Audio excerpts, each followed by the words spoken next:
комитетінің өкілі отыр, сол себебі ашық айту керек.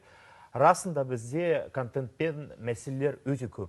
Мысалы, әрине менде күмәнім жоқ, мемлекет өте көп жұмыс жасайды, бірақ бізден тіл үйренетін адамдардан сұрамайды. Бізге бұл контент қызық па, қызық емес па? Өйткені мысалы балалар қазір телеарнасы немесе QR мен интернетке кірмейді ғой. Олар YouTube'тан шықпайды.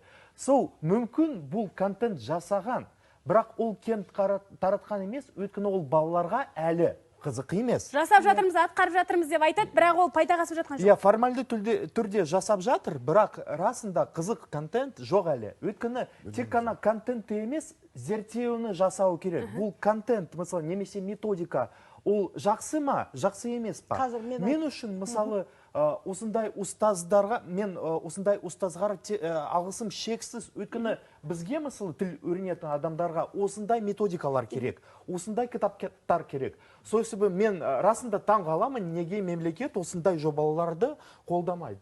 Қолдайды деп айтып отыр ғой.